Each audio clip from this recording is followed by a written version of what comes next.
ಎಲ್ಲರಿಗೂ ಮತ್ತೊಂದು ಹೊಸ ವ್ಲಾಗ್ಗೆ ಸ್ವಾಗತ. ಸೊ ಇವತ್ತು ಒಂದು ಬಿಸ್ನೆಸ್ ಮೇಲೆ ನಾನು ಸ್ವಲ್ಪ ಹೊರಗಡೆ ಹೋಗ್ತಾ ಇದ್ದೀನಿ. ಸೊ ಹಂಗೆ ಕ್ಲಿಪ್ಸ್ ಅಷ್ಟೇ ತೋರಿಸ್ತೀನಿ, ಜಾಸ್ತಿ ಎಲ್ಲ ವ್ಲಾಗ್ ಮಾಡಲ್ಲ. ಸ್ವಲ್ಪ ಚಿಕ್ಕಪೇಟಿಂದ ಆ ಕಡೆ ಹೋಗಬೇಕು. ಚಿಕ್ಕಪೇಟೆ ವ್ಲಾಗಲ್ಲ ಇದು, ಚಿಕ್ಕಪೇಟೆಲ್ಲ ಸ್ವಲ್ಪ ಬೇರೆ. ಬನ್ನಿ ಇವಾಗ ಹೊರಡೋಣ.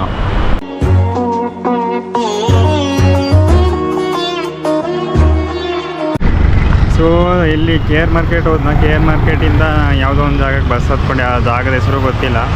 ಸೊ ಅಲ್ಲಿಂದ ನೋಡಿ ಇವಾಗ ನಡ್ಕೊಂಡು ಹೋಗೋ ಪರಿಸ್ಥಿತಿ. ನನಗೆ ರೋಡ್ ಗೊತ್ತಿಲ್ಲದೆ ಇರೋದ್ರಿಂದ ರೋಡ್ ಅಲ್ಲಿ ಮರ್ತೋಗಿದ್ನ, ನಾನು ಇಳಿಬೇಕಾಗಿದ್ದೆಲ್ಲೋ, ನಾನು ಇಳಿದಿರೋದು ಎಲ್ಲೋ. ಸೊ ಇವಾಗ ನೋಡಿ ಇವಾಗ ನಡ್ಕೊಂಡು ಹೋಗ್ಬೇಕು ಇವಾಗ. ಸೊ ಬನ್ನಿ, ಇವಾಗ ಆಲ್ಮೋಸ್ಟ್ 1 ಗಂಟೆ ಮೇಲೆ ಆಗಿಬಿಟ್ಟಿದೆ. ಏನಾಗುತ್ತೋ ನನಗೂ ಗೊತ್ತಿಲ್ಲ. ಸೊ ಹೋಗ್ಬಿಟ್ಟು ಇವಾಗ ಲೊಕೇಶನ್ ತಲುಪೋಣ. ನಡ್ಕೊಂಡು ಹೋಗ್ಬೇಕು, 2.5 ಕಿಲೋಮೀಟರ್ಸ್ ಇದೆ. ಸೊ ಇಲ್ಲಿ ಹೋಗಿ ಶಾಪಲ್ಲಿ ಸ್ವಲ್ಪ ಸ್ಟಾಕ್ ಎಲ್ಲ ನೋಡಿದೆ. ಇದು ಇವ್ರದ್ದು ಗೋಡನ್ ಇದೆ. ಸೊ ಗೋಡನ್ಗೆ ಹೋಗ್ಬೇಕಂದ್ರೆ 100 ಆ ಥರ 100+ ಏನಾದರೂ ಸ್ಟಾಕ್ ತಗೊಳ್ಳೋದಾದ್ರಷ್ಟೇ ಕರ್ಕೊಂಡು ಹೋಗ್ತಾರೆ ಅಂತ ಹೇಳಿದ್ರು. ಸೊ ಅಲ್ಲಿ ನೋಡಿ ಬಂದೆ ಹಂಗೆ.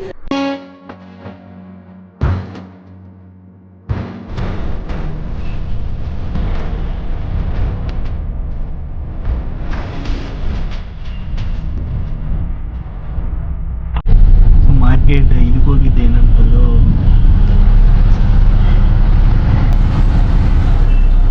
ಅಲಿಬೈ ಶಾಪ್. ಅಲ್ಲಿ ಹೋಗಿ ಸ್ವಲ್ಪ ಸ್ಟಾಕ್ ಎಲ್ಲ ನೋಡ್ಕೊಂಡು ಸ್ವಲ್ಪ ತಗೊಂಡು ಬಂದಿದ್ದೀನಿ. ಏನಂತ ಅಂದರೆ ಸ್ವಲ್ಪ ಬಿಸ್ನೆಸ್ ಐಡಿಯಾ ಮಾಡೋಣ ಅಂತ. ಓಕೆ, ಸೊ ನೆಕ್ಸ್ಟ್ ಟೈಮ್ ಇವಾಗ ಸ್ಟಾಕ್ ಡೈರೆಕ್ಟಾಗಿ ತರಕ್ಕೆ ಹೋಗ್ಬೇಕು. ಬಂದು ತಲುಪಿಟ್ಟಿದ್ದೀವಿ ನೋಡಿ, ಬಸ್ಸಲ್ಲಿ ಬಂದಿರೋದು. ಬಸ್ ಸ್ಟ್ಯಾಂಡ್ ಇಲ್ಲಿಂದ ಡೈರೆಕ್ಟ್ ಇವಾಗ ಎಲೆಕ್ಟ್ರಾನಿಕ್ಸ್ ಸಿಟಿಗೆ ಹೋಗೋದೇ. ಬನ್ನಿ ಬಸ್ ಇಟ್ಕೊಂಡು ಇದು ರೂಮಲ್ಲಿ ಹೋಗಿ ತೋರಿಸ್ತೀನಿ ಪ್ರಾಪರಾಗಿ.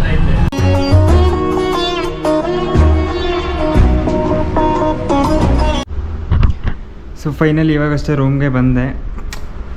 ಏನು ಜಾಸ್ತಿ ವ್ಲಾಗ್ ಮಾಡಿಲ್ಲ, ನಾನು ವ್ಲಾಗ್ ಮಾಡೋಕ್ಕಂತೂ ಹೋಗಿರಲಿಲ್ಲ. ಸೊ ಬಿಸ್ನೆಸ್ ರಿಲೇಟೆಡ್ ಅಂದರೆ ಬಿಸ್ನೆಸ್ ಸ್ಟಾರ್ಟ್ ಮಾಡೋಣ ಅಂತ ಒಂದು ಪ್ಲ್ಯಾನಲ್ಲಿ, ಕ್ಲೋತಿಂಗ್ ಬಿಸ್ನೆಸ್.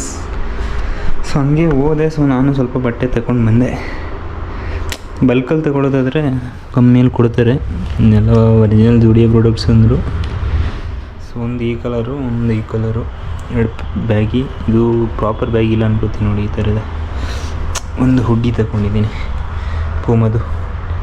ಟೋಟಲ್ ಎಲ್ಲ 400 ಮಾಡಿರೋದು. ಅದೇ 1200 ಐತೆ ಎಲ್ಲ ಸೇರಿ ಟೋಟಲ್. ಬಿಸ್ನೆಸ್ ನನ್ನ ಪ್ರಕಾರ ಮಾಡ್ಬೋದು, ಬಟ್ ಬಲ್ಕ್ ತುಂಬ ತಗೋಬೇಕಾಗುತ್ತೆ. 50 ಮೇಲೆ 100 ಆ ಥರ ತಗೊಂಡ್ರೆ ಯೂಸು. ಇಲ್ಲ ಅಂದರೆ ಅಂದರೆ ಈ ಹುಡ್ಡಿಯಲ್ಲೂ ಮಾಡ್ಬೋದು ಬಿಸ್ನೆಸ್ಸು. ಸೊ ಇದ್ರ ಬಗ್ಗೆ ಥಿಂಕ್ ಮಾಡ್ತಾಯಿದ್ದೀನಿ, ಹಿಂಗಿದೆ. ಸೊ ನಾನು ಒಂದು ಸಲ ಎಕ್ಸ್ಪೀರಿಯೆನ್ಸ್ ಮಾಡಿ, ಸೊ ಅವ್ರನ್ನ ಪ್ರಾಪರಾಗಿ ಒಂದು ಸಲ ಕೇಳಿ ಮತ್ತೆ ಅಲ್ಲಿಂದ ಏನಂತ ನೋಡೋಣ.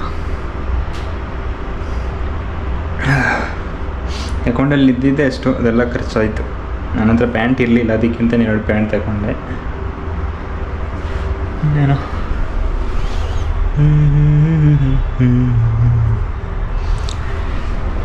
ಇನ್ನೂ ಅದೇ ಇವಾಗ ಊಟ ಮಾಡಬೇಕು. ಊಟ ಮಾಡಿ ಮತ್ತೆ ಅಲ್ಲಿಂದ ಟರ್ಫ್ ಹೋಗ್ತೀನಿ. ಟರ್ಫಲ್ಲಿ ಹೋಗಿ ಆಟಾಡಿ ಮತ್ತೆ ಬರೋದು. ಇವತ್ತಿನ ವೀಕ್ ಆಫ್ ಈ ಥರ ಹೋಯ್ತು. ನೋಡಿದ್ರೆ ನಾನು ರೂಮಲ್ಲಿರೋಂಥ ಮನುಷ್ಯ ಎಲ್ಲ ಸುಮ್ಮನೆ ಬ್ಯುಸಿ ಆಗಿಬಿಟ್ಟೈತೆ ನನ್ನ ಕತೆ. ಇವಾಗ ಅದೇ ನೆಕ್ಸ್ಟ್ ಫ್ರೈಡೇ ಸ್ವಲ್ಪ ಫ್ರೈಡೇವರೆ ವೀಕ್ ಆಫ್ ಇದೆ. ಫ್ರೈಡೇ ಅಲ್ಲಿವರೆಗೂ ಥಿಂಕ್ ಮಾಡಬೇಕು ಯಾವ ಥರ ಅಂತ. ಸೊ ಇನ್ವೆಸ್ಟ್ ಮಾಡಬೇಕಾ ಹೆಂಗೆ ಅಂತ. ಬ್ಯಾಗಿ ಪ್ಯಾಂಟ್ ಅಂತ ಬಂದರೆ ಸೊ ಇದು ಇವಾಗ ಪರ್ ಪೀಸ್ ಇವ್ರು 400 ನಾನು ಕೊಟ್ಟಿರೋದು. ಇವಾಗ ನೀನು ಬಲ್ಕಲ್ಲಿ ತೊಗೊಂಡಂದರೆ 350-300 ಎಲ್ಲ ಮಾಡ್ಬೋದು. 350 ಇಟ್ಕೊಂಡ್ರು ನೀನು ಆರಾಮಾಗಿ ಇದನ್ನ 500ಗೆ ಸೇಲ್ ಮಾಡ್ಬೋದು. ಬಟ್ ಆದರೆ ಶಾಪ್ ಇರಬೇಕು, ಶಾಪಲ್ಲೇ ಈ ಥರದ್ದು ಸೇಲ್ ಆಗೋದು. ಬಟ್ ನೀನು ಈ ಥರ ಇಲ್ಲೆಲ್ಲಾದರೂ ಲೋಕಲ್ ರೋಡ್ ಸೈಡಲ್ಲಿ ಸೇಲ್ ಮಾಡ್ತೀಯ ಅಂದರೆ 500ಗೆ ತಗೋತಾರೆ, ತುಂಬ ಕಮ್ಮಿ. ಚೆನ್ನಾಗಿದೆ ಕ್ವಾಲಿಟಿ ಎಲ್ಲ, ಅದು ಚೆನ್ನಾಗಿದೆ. ಇನ್ನೇನು ಇವತ್ತು ವ್ಲಾಗ್ ಮಾಡಿಲ್ಲ ಅನ್ಕೋತೀನಿ. ಸೊ ಏನೆಲ್ಲೋ ಮಾಡೋಣ ಅಂತ ಅಂದ್ಕೊಂಡೆ, ಆಗಲಿಲ್ಲ. ಅಲ್ಲೋಗಿ ಒಂದು ಏನಾದರೂ ಊಟ ಮಾಡೋಣ, ಬಿರಿಯಾನಿ ಅದು ತಿನ್ನೋಣ ಅಂತೆಲ್ಲ ಪ್ಲ್ಯಾನ್ ಇತ್ತು. ಅಮೌಂಟು ಶಾರ್ಟೇಜ್ ಆಯಿತು, ಟೈಮು ಶಾರ್ಟೇಜ್ ಆಯಿತು, 2. ಎಷ್ಟು ನನ್ನ ಹತ್ರ ಅಕೌಂಟಲ್ಲಿ 45 ರೂಪೀಸ್, ಇನ್ನು ಪರ್ಸಲ್ಲಿ ಒಂದು 250 ರೂಪೀಸ್ ಇದೆ ಅಷ್ಟೇ. ಅದು ಬಿಟ್ಟರೆ ಇನ್ನೇನಿಲ್ಲ.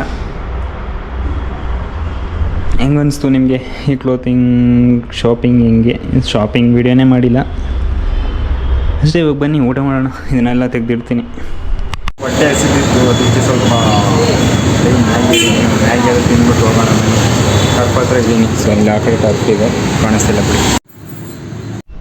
ಸೊ ಇವಾಗ ಎಷ್ಟು ಗಂಟೆಯಿಂದ 8:30. ಸೊ ಇವಾಗಷ್ಟೇ ಟರ್ಫ್ಗೆ ಹೋಗಿ ಬಂದೆ. ಟರ್ಫಲ್ಲಿ ಏನು ವೀಡಿಯೋ ಮಾಡಲಿಲ್ಲ, ಫೋನ್ ತಗೊಂಡೋಗಿದ್ದೆ. ಜಸ್ಟ್ ಅಲ್ಲಿ ಒಂದು ಮ್ಯಾಗಿ ತಿನ್ನೋ ವೀಡಿಯೋ ಇಷ್ಟೇ ಮಾಡಿದ್ದೀನಿ. ಈಗ ಮಧ್ಯಾಹ್ನ ಅಲ್ಲ ಸಾರಿ ನೈಟ್ ಊಟ ಅನ್ನ ಬೇಳೆ ಸಾರು ಚಪಾತಿ ಇದೇನೋ ಒಂದು ಗೊಜ್ಜು ಥರ ಇದೆ. ಇವತ್ತು ಖೀರ್ ಪಾಯಸ ಇದೆ. ಅಷ್ಟು ಚೆನ್ನಾಗಿ ಗೊತ್ತಾಗ್ತಿರಲ್ವೇನೋ. ಇಲ್ಲಿ ಊಟ ಮಾಡಿ ಸಿಗ್ತೀನಿ ನಿಮಗೆ. So let's end the vlog. ಇವತ್ತೇನು ಮಾಡೋಣ ವ್ಲಾಗ್ನ. ಟೈಮ್ ಎಷ್ಟೈತಪ್ಪ? ಹತ್ತು ಏನಿದು ನಂಬರ್ ಐತಾ 8:51. ಸೊ 8:51 ಇವಾಗ 9 ಗಂಟೆ ಆಗುತ್ತೆ. ಸೊ ಎಡಿಟಿಂಗ್ ಮಾಡೋ ಅಷ್ಟರಲ್ಲಿಗೆ 10, 11, 12 3 ಗಂಟೆ ಹೋಗುತ್ತೆ. ಇವತ್ತೇನು ಜಾಸ್ತಿ ವ್ಲಾಗ್ ಮಾಡಲಿಲ್ಲ ಅನ್ಕೋತೆ. ಸೊ ಈ ಬ್ಲಾಗ್ ನನಗೆ ಏನು ಮಾಡೋಣ, ನಾನು ಹಿಂಗೆ ಸಿಗ್ತೀನಿ ನೆಕ್ಸ್ಟ್ ವ್ಲಾಗ್ನಲ್ಲಿ. ಎಲ್ಲರಿಗೂ ಟೇಕ್ ಕೇರ್, ಬಾಯ್ ಬಾಯ್.